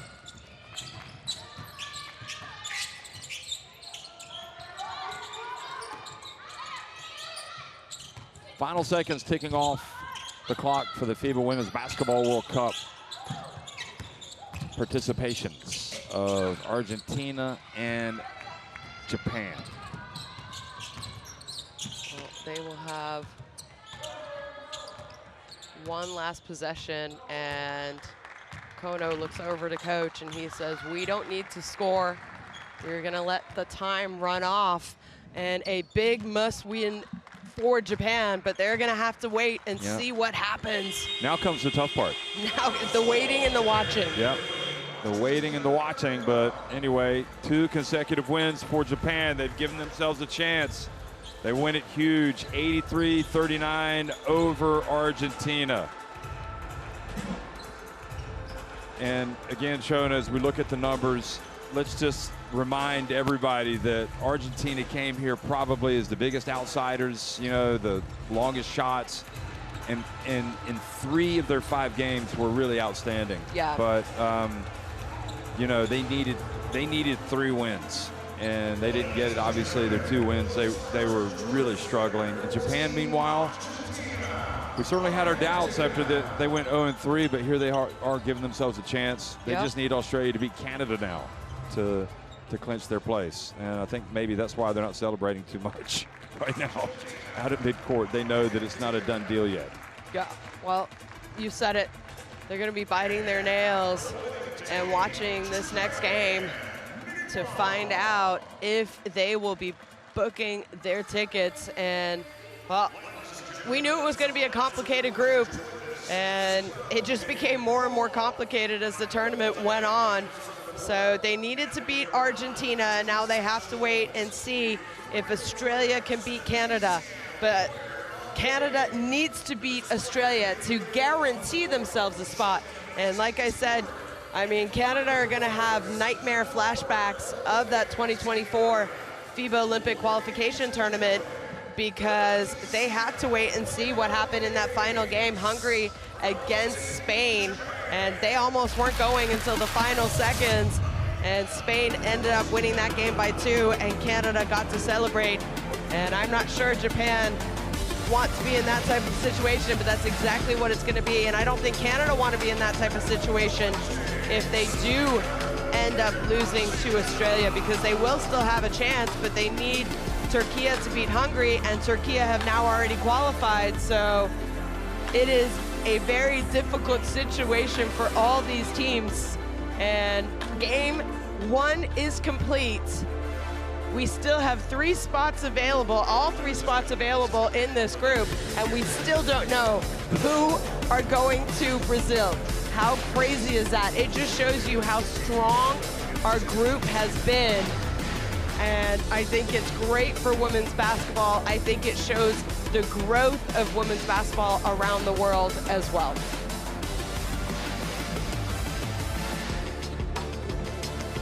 Well, Argentina, some of their players leaving the floor, mixture of tiredness, emotions running high for some. Macarena Diorso not able to play after the opening game because of the finger injury. So Argentina shorthanded, but you know, remains to be seen what's going to happen with some of these veterans for Argentina. But you know, they can leave with their heads held high because they really did compete. I thought just far off the pace in a couple of their games against Canada and today against Japan. So you look at the stats, you look at the standings rather, and it's Japan temporarily climbing into second place at 2-3, but they do need Australia to win against Canada, who are third. And of course their win punches Turkiye's ticket to the next to the World Cup.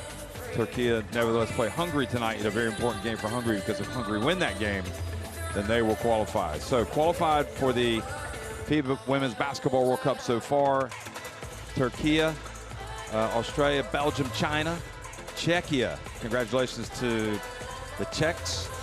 Spain, France, Germany, Italy, Korea, Mali, Nigeria, and Türkiye, and of course USA already there as well, having won the FIBA Women's America Cup last year. So more coming your way. The good stuff about to start. Make sure that you are watching. Next up, Australia against Canada.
Representing